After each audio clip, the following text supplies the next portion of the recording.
ఒకవేళ నమ్మేసి మీరు ఒక రిలేషన్ లో ఉంటారు, వాడేం చేస్తాడు, మీకు వాట్సాప్ కాల్ వీడియో కాల్ చేయమంటాడు, చేసి నూడుగా నాకు చూపించు అంటాడు.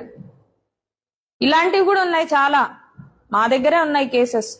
మీరేమి అప్పుడు రిలేషన్ లో ఉన్నాం, వీడినే మేము పెళ్లి చేసుకుంటాం కదా, వీడిని నమ్మచ్చు, నా కాబోయే హస్బెండ్ కే కదా నేను చూపిస్తానని మీరు అనుకుంటారు. కానీ వాడు ఏం చేస్తాడు, అన్ని స్క్రీన్ షాట్స్ తీసుకుంటాడు, వాడి ఫోన్ లో భద్రంగా దాన్ని సేవ్ చేసుకుంటాడు. ఎప్పుడైతే నీకు వాళ్ళకి గొడవ వచ్చినా అప్పుడు బ్లాక్ మెయిల్ చేయడం స్టార్ట్ చేస్తాడు. అది మనీ కోసం కావచ్చు, సెక్షువల్ ఫేవర్స్ కోసం కావచ్చు, ఇంకేదైనా కావచ్చు.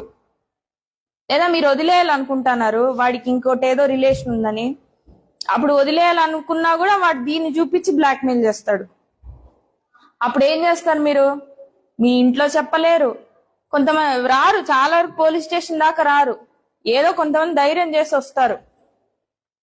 కాబట్టి ఇలా ఇవన్నీ జరగడానికి ఎవరు ఫస్ట్ పర్మిషన్ ఇచ్చింది, మీరే కదా, అంతేనా?